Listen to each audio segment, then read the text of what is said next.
Thema von heute Morgen: die Kostbarkeit des Glaubens an Jesus. Ihr Lieben, wie entscheidend der Glaube an Jesus Christus ist, erleben wir spätestens im Sterben. Das ist mir wieder so neu bewusst worden bei meinem letzten Dienst in Zaffelstein vor 2 Wochen. Dort war ich glaube um die 60 war er mit dem Sohn und der zukünftigen Schwiegertochter von außen etwa zu den Vorträgen gekommen. Er hat mich dann eingeladen, mal an einem Mittag zu ihnen heimzukommen. Sie haben nicht weit weg von dort gewohnt. Ich habe die Einladung gerne angenommen. Wir hatten eine wunderbare Zeit gehabt. Und dann hat er mir nach dem Essen vom Heimgang von seiner Frau erzählt.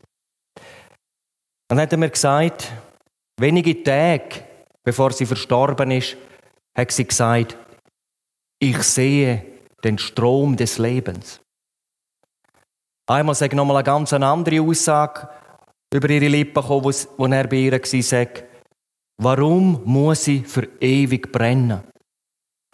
Und dort sagt zum Ausdruck gekommen, dass der Feind Gottes seine Hände im Spiel kriegt. Das ist aber nur einmal passiert. Aber dann, am letzten Tag, wo sie hier auf der Erde verbracht hat, er war bei ihr, der Sohn war auch dort. Und auf einmal hat sie gesagt, mehrmals, ich sehe den Strom des Lebens. Jetzt will ich gehen. Jetzt. Und so ist sie übergegangen in die Herrlichkeit von ihrem Erlöser Jesus Christus. Beide haben mir bezeugt, sie hatten einen Glanz auf dem Gesicht gehabt. Und sie haben gewusst, sie ist am Ziel, vollendet in Jesus, in der Gegenwart Gottes. Wie wertvoll ist der Glaube an den Herr Jesus Christus. Er sagt, wer an mich glaubt, wird leben, auch wenn er gestorben ist. Johannes 11, Vers 25. Die Kostbarkeit vom Glauben an Jesus. Und ich möchte uns den Text lesen aus dem 2. Petrusbrief, Kapitel 1, Verse 1 bis 4. 2. Petrusbrief, Kapitel 1, die Verse 1 bis 4. Simon Petrus, Knecht und Apostel Jesu Christi, denen, die einen gleich kostbaren Glauben mit uns empfangen haben durch die Gerechtigkeit unseres Gottes und Heilandes Jesus Christus, Gnade und Friede werde euch immer reichlicher zuteil in der Erkenntnis Gottes und Jesu, unseres Herrn.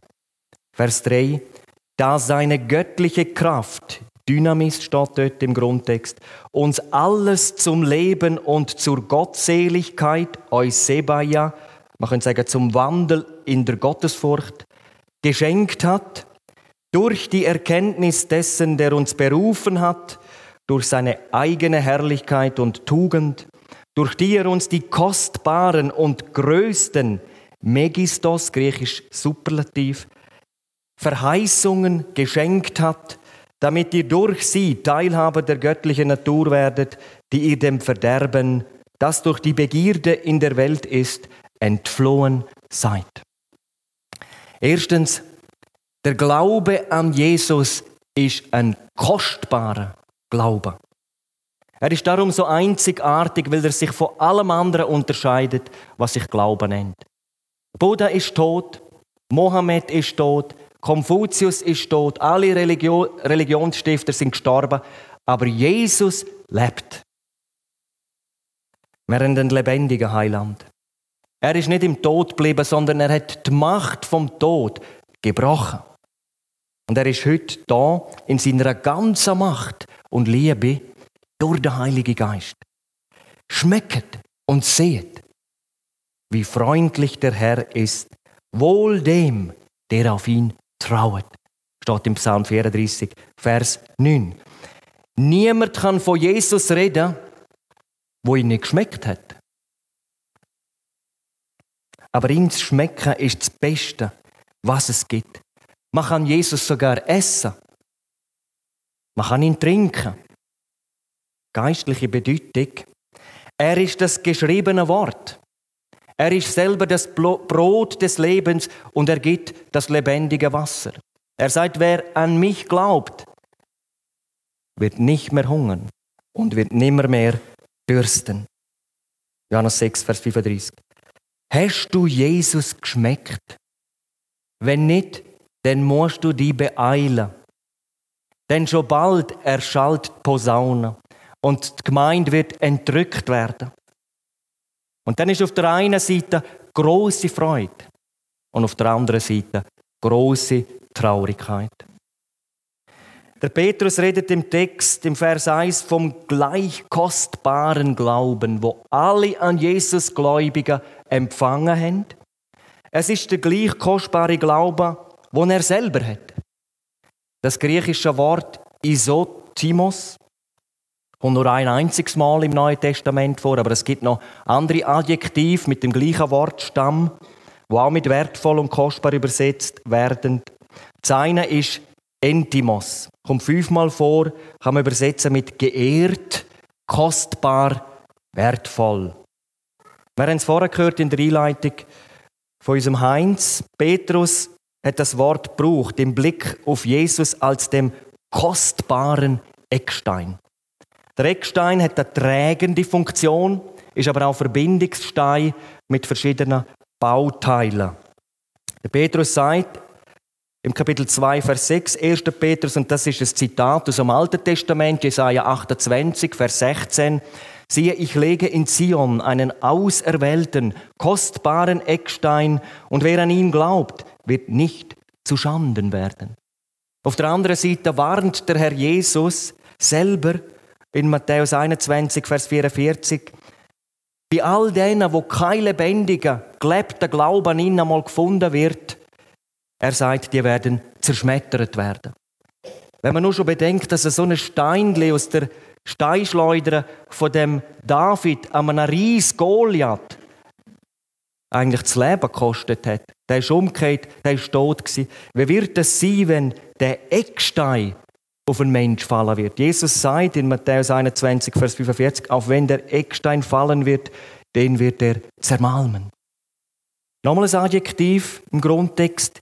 Timos, kommt 14 Mal vor, kann man übersetzen mit hochgeschätzt, von hohem Wert, sehr wertvoll, teuer, kostbar. Auch wieder der Petrus hat das Wort gebraucht in 1. Petrus 1, Vers 19.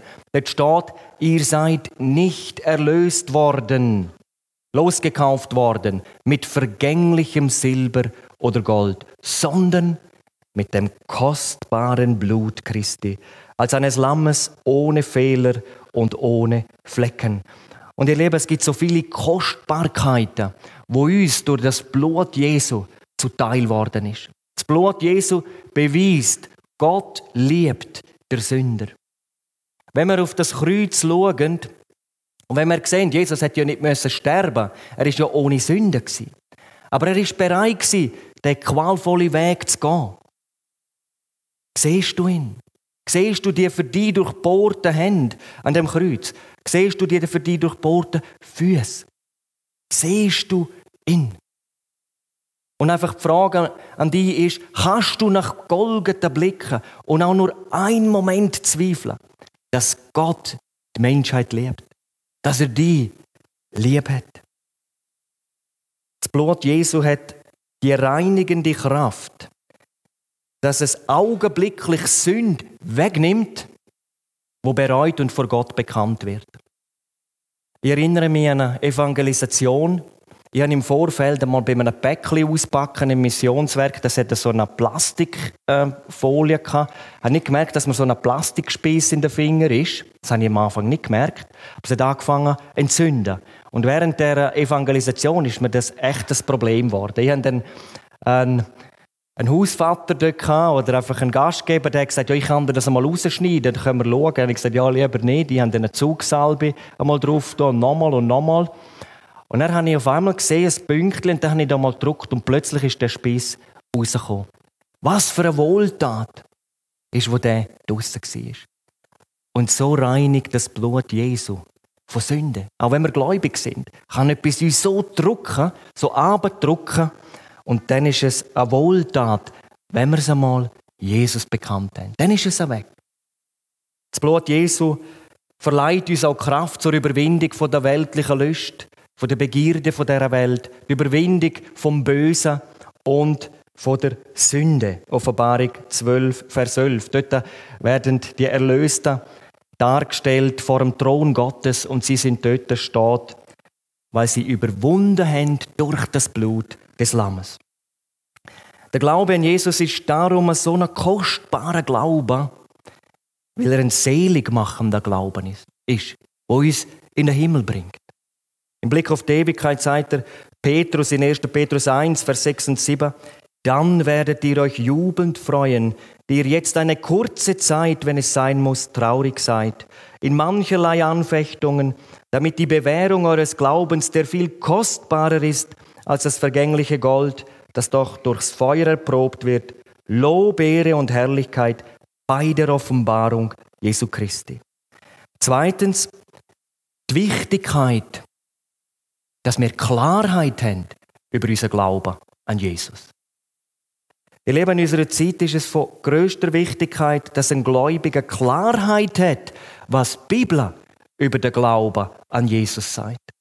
Der Martin Lloyd Jones, er hat gelebt 1899 bis 1981, er hat einmal Folgendes gesagt: Ich bin persönlich mehr beunruhigt über den Zustand der Gemeinde als über den der Welt. Bezüglich der Welt besteht Klarheit. Sie gerät mehr und mehr in Verwirrung, Elend und Unglück, weil sie das Evangelium von Christus missachtet. Und ich fürchte, dass dies zum Teil durch die schlechte Lebensqualität der Christen verursacht wird. Wäre diese hervorragend, dann würde die Welt aufmerken. Sollte heute noch jemand da sein, der Unsicherheit hat, der nicht zufrieden ist mit seinem Christsein, dann gilt es zuallererst zu prüfen, ob du auf dem Fundament vom Glauben an Jesus stehst. Ich denke, der René kann mir da zustimmen, wenn irgendwo im Bau ein Konstruktionsfehler ist, dann wird immer mit der Überprüfung von der Grundlage angefangen. Und was gehört denn zu den entscheidendsten Wirkungen von einem echten Christenleben? Der Petrus schreibt in unserem Text im Vers 4b, ihr seid dem Verderben, das durch die Begierde in der Welt ist, entflohen. Die Bibel sagt, dass die Welt von Gott abgefallen ist. Sie ist böse und verdorben. Gott hat den Mensch geschaffen als ein vollkommener Mensch. Nach Lieb, Seele und Geist. Er hat ihn geschaffen in seinem Bild. Er hat ihn geschaffen für sich selber. Und er hat ihm göttliche Merkmale gegeben. Aber dann ist die Sünde eingedrungen. Die Sünde hat sich dazwischen geschoben, zwischen Mensch und Gott. Und seitdem richtet sie das menschliche Leben zugrunde. Die ganze Welt befindet sich seit dem Sündenfall im Zustand vom Verderben. Und ihr Lieben, wenn wir auf die Welt hören, und dazu sind wir alle von Natur aus geneigt, dann weckt die Welt ständig Feindschaft gegen Gott in uns. Und sie macht uns Lust nach den Sachen, die uns im tiefsten Grund schaden und von Gott wegziehen. Darum meint der Petrus, wenn er sagt, das ist das Verderben, das durch die Lust in der Welt herrscht. Ich habe das Blatt vom Wickertaler, das vorletzte, gelesen und ich bin echt schockiert. Da ist eine Jungschar aus einer benachbarten Kirchengemeinde. Das Hauptthema für die Jungen war Harry Potter. Wenn sie lernen zaubern, Zaubersprüche aufsagen, dann das noch müssen darstellen am Schluss. Im Thema Okkultismus in einer Evangelisation warne vor so Literatur. Weil es Tatsache ist, dass eben junge Menschen bereits mit Selbstmordgedanken konfrontiert worden sind, wo Stimmen gehört haben auf einmal, weil sie sich auf das Gedankengut einlassen haben. Das war auf einmal interessant und faszinierend gewesen. Und jetzt lese ich so etwas, dass eine christliche Kirche ihre Jungen so dort unterweisen. Ihr Lieben, nur wenn wir die Bibel studieren, nur durch das Evangelium können wir erkennen, in was für einer gefährlichen Lage wir uns befinden. Das in mir selber, das heisst, in meinem Fleisch, in meiner sündigen Natur und um mich herum das Verderben lagert. Aber Petrus verkündigt uns, eine wunderbare Botschaft. In Christus sind wir berufen und befähigt zu einem übernatürlichen Leben. Durch die Kraft vom Heiligen Geist ist eine ganz neue Ordnung in uns eingepflanzt worden und uns eine neue Natur geschenkt worden.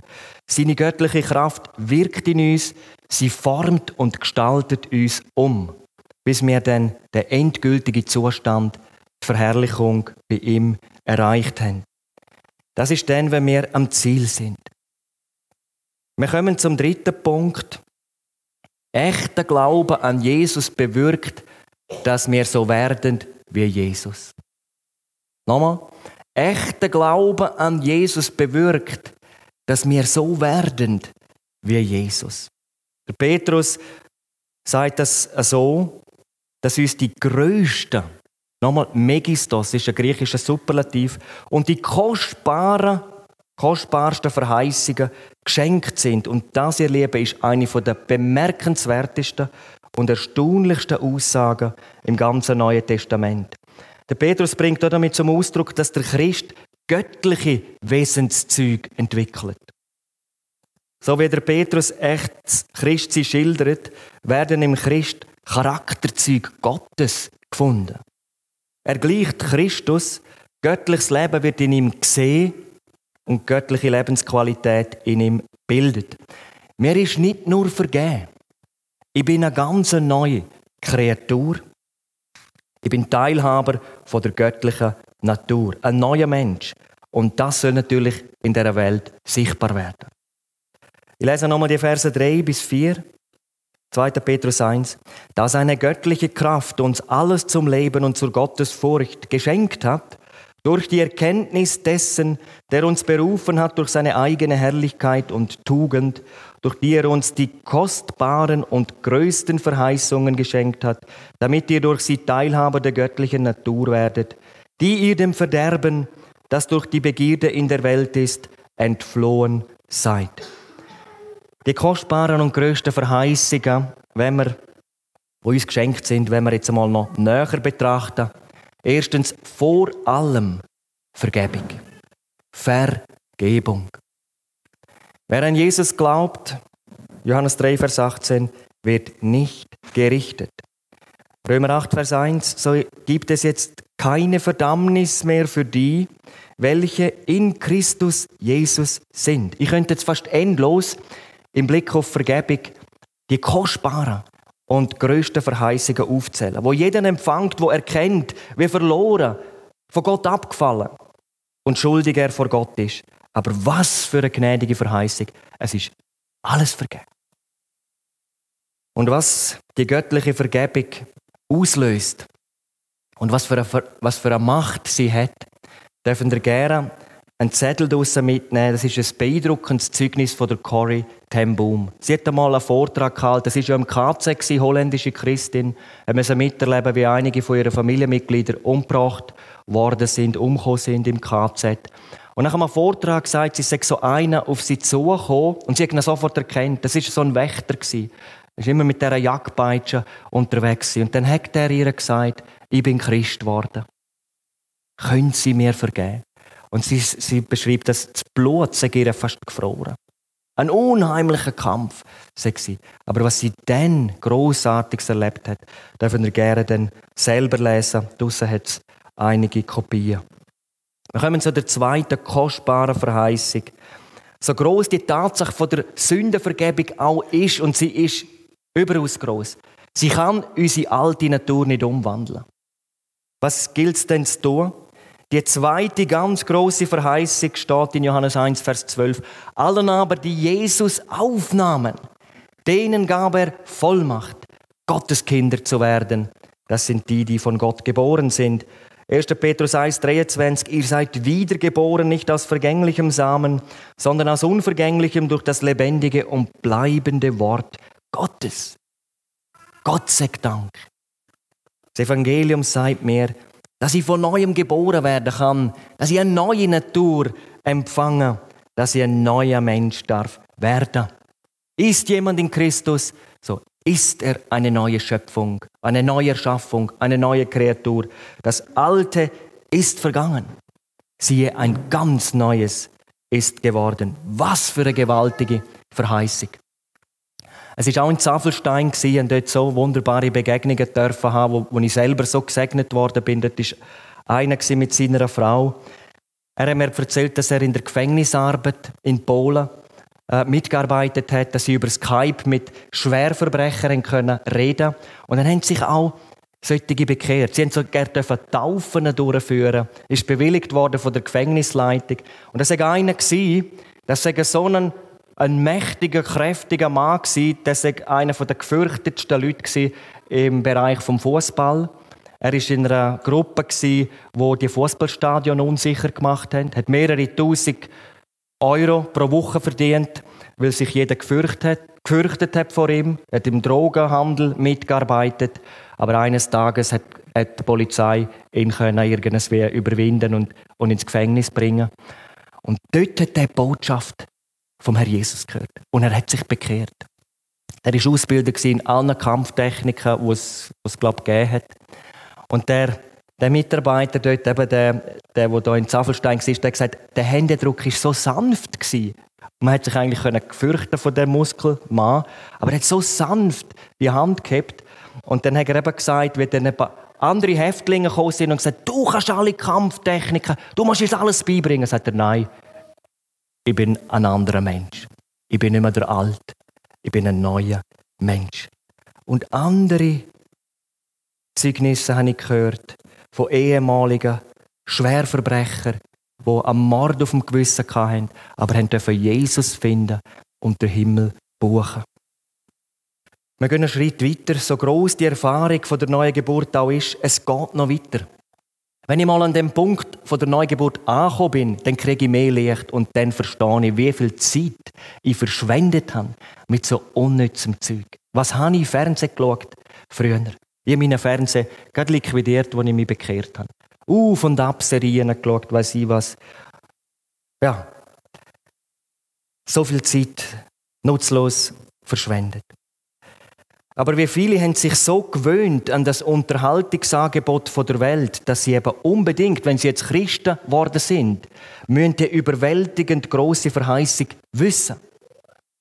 Der Heilige Geist, den ich empfangen habe, er hat mich nicht nur neu gemacht, er leitet mich auch nicht nur in alle Wahrheit, Johannes 16, Vers 13, sondern der Heilige Geist gibt mir Kraft, Weisheit und Wegweisung in Bezug auf die wichtigsten Entscheidungen in meinem Leben als Christ. Das ist natürlich mal der Ehepartner. Dann vielleicht, wenn ich eine Ausbildung mache, auch der Beruf. Und vieles, vieles anderes, wo wir dürfen im Gebet zu Jesus Christus kommen und sagen, Herr, in keine Ahnung, zeig mir deinen Willen. Und er wird es tun. Darum die dritte, weitere kostbare und gewaltige Verheißung finden wir in Epheser 1, Vers 3. Und hören mal, was da steht. Da wird uns gesagt, dass Gott uns gesegnet hat mit jedem geistlichen Segen in himmlischen Gütern durch Christus. Das heisst, wer an Jesus gläubig geworden ist, Gott will ihm jeden möglichen geistlichen Segen, was es überhaupt gibt, auf sein Gebet hin schenken. Die einzige Voraussetzung ist, dass wir darum beten und die Verheißung uns so zuteil werden lassen. Darum ein Christ, der nicht betet, ist eigentlich wie eine arme Killemaus. Der Reichtum, der ihm eigentlich gehört, den wird er nie empfangen. Ich möchte mal ein paar Beispiele bringen. Ich habe mir übrigens einen Zettel einmal aufgeschrieben mit so vielen Verheißungen, wo mir einfach auf Gebet hin geschenkt ist. Zum Beispiel das Gebet von David im Psalm 139, Vers 23 und 24. Dort betet der David: Erforsche mich, Gott, und erkenne mein Herz. Prüfe mich und erkenne meine Gedanken. Und sieh, ob ich auf einem Weg der Mühsal bin, und leite mich auf dem ewigen Weg.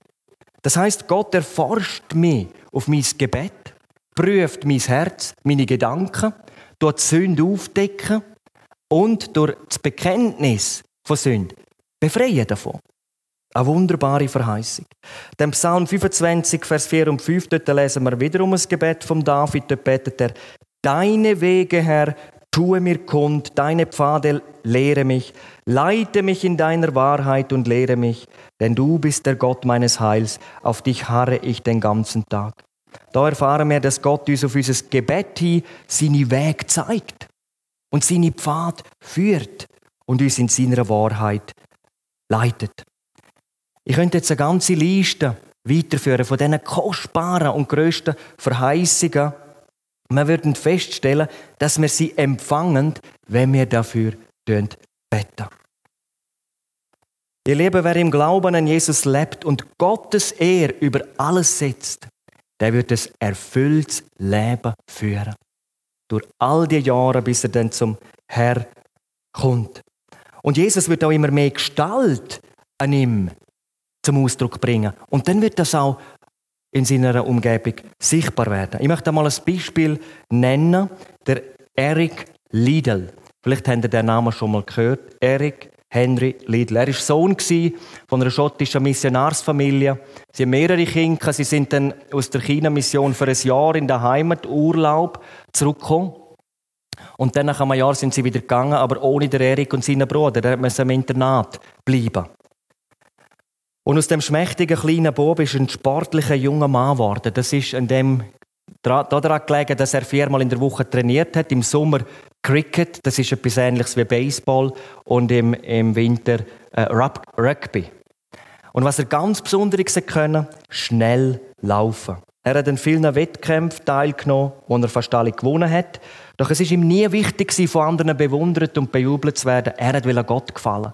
Er wollte zu seiner Ehre leben. Und er ist immer bekannter geworden und schon bald hat er den britischen Rekord über 100 Meter in 9,7 Sekunden gehabt. Das ist übrigens immer so ein Andachtsbüchlein für Kinder auf ein paar Tage verteilt. Das haben wir mit den Kindern gelesen. Der Silas hat immer gesagt, ich kann auch schnell rennen. Ja. Ganz Schottland hat von dem Glauben, von dem ruhigen Mann gewusst. Und obwohl er zurückhaltend und introvertiert war, hat er öffentlich über seinen Glauben an Jesus geredet. Ganz Schottland hat vom Glauben von ihm gewusst, wo er dann 1924 in Paris an den Olympischen Spielen teilnehmen konnte. Aber bald hat die ganze Welt ihn schon kennt. Warum? Qualifikationsrennen sind auf den Sonntag angelegt gewesen. Er hat gesagt, den laufe ich nicht.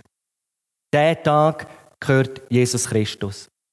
Und er ist nie wettbewerbsmässig am Tag vom Herrn gelaufen. Und er hat gesagt, er würde es auch nie tun. Das hat natürlich viele Schotten verärgert. Ihr bester Trumpf ist dann eigentlich nicht gelaufen. Die Zeitungen haben sogar schlecht über ihn geschrieben und das hat ihm auch sehr wehgetan. Doch der Erik hat seinen Sport auf keinen Fall wichtiger nehmen als seinen Glauben an Jesus Christus. Und Gott hat ihn ganz reich belohnt. Er ist dann anstatt im 100-Meter-Lauf, im 400-Meter-Lauf gelaufen, hat es bis in das Finale geschafft. Vor dem Start hat er einen Zettel von einem anderen Trainer bekommen. Und dort ist drauf gestanden, Vers aus 1. Samuel 2,30: Wer mich ehrt, den will ich ehren. Und dann ist der Startschuss gefallen. Und wo der Eric Liddell die Ziellinie überquert hat, hat er nicht nur 5 Meter Vorsprung auf alle anderen gehabt, sondern hat Weltrekord aufgestellt. Die Zuschauer sind ausser sich gewesen. Als er dann zurück nach Schottland gekommen ist, hat es natürlich viele Feste gegeben, wo dann er da im Mittelpunkt war. Und an einem so einem Fest hat er dann einmal Folgendes gesagt: Ich habe schon sehr lange den Wunsch, wie mein Vater in China zu arbeiten. Den Rest von meinem Leben möchte ich als Missionar verbringen. Das war ein Schock für so viele. Anstatt dass er jetzt noch mehr Sieg und noch mehr Ruhm kann bekommen, will er doch auf das alles verzichten, um Missionar zu werden. Den Menschen das Evangelium von Jesus Christus zu bringen, ist für ihn das alles Überragende gewesen. Mit 23 ist er dann nach China gereist. Dort hat er zuerst als Lehrer gearbeitet. Dann hat er eine junge Missionarin kennengelernt, eine Kanadierin, Florence, haben dann geheiratet. Und dann haben sie 3 Töchter insgesamt bekommen, wobei die letzte hat er nie getroffen. 1941 hat die japanische Regierung mit Streitkräften mit einer Invasion gedroht, hat dann dazu geführt, dass die britische Regierung alle britischen Staatsangehörigen aufgefordert hat, China zu verlassen. Doch der Eric Liddell, er hat ein intensives Gebetsleben geführt. Er hat von Gott gewusst, ich muss bleiben. Er hat dann seine Frau gebeten, nach Kanada zurückzugehen mit dem Kind. Und sie hat gesagt, eigentlich will ich nicht gehen, doch ich weiss, es ist das Beste. Und beide haben gewusst, wenn irgendetwas Schlimmes passiert, wir werden uns im Himmel wiedersehen. Der Erik ist geblieben. Die Japaner sind gekommen, sie haben dann alle Missionare gefangen genommen, mit vielen ins Gefängnis gesteckt, wo hohe Mauern waren. Es ist oft zu Streitereien dort gekommen, bei der Essensausgabe und so weiter. Und er war immer der, der den Streit geschlichtet hat, der den Leuten wieder Mut gemacht hat. Er hat unterrichtet, Gottesdienst abgehalten und Kranke besucht. Trotz dieser schlechten Umstände ist er immer fröhlich geblieben. In seinem Herr. Und er hat auf die Liebe und die Güte Jesu aufmerksam gemacht. Dann ist er schwer krank geworden, mit 43 ist er gestorben. Sein Lebensmotto war, sein Bestes für Gott zu geben bedeutet, Gott gehorsam zu sein und so am Ziel nachzujagen. Und das Ziel hat er erreicht. Das ist eine grossartige Geschichte, eine wahre Geschichte. Wir kommen zum letzten, kostbaren und herrlichen, an Verheißungen, die uns geschenkt sind. Viertens, es ist die lebendige Hoffnung und das Wissen, dass sie nicht nur in dem Leben von Gott gehalten, geführt und durchgebracht werden, sondern wenn ich sterbe und die Welt einmal verloren, gilt die Verheißung in Philipper 3, Vers 21, er, Jesus, wird unseren Leib der Niedrigkeit umgestalten, dass er gleichgestaltet werde dem Leibe seiner Herrlichkeit. 1. Korinther 15, Vers 54, das Verwesliche wird Unverweslichkeit anziehen. Ich werde vollständig erlöst und vollkommen sein in seiner Gegenwart.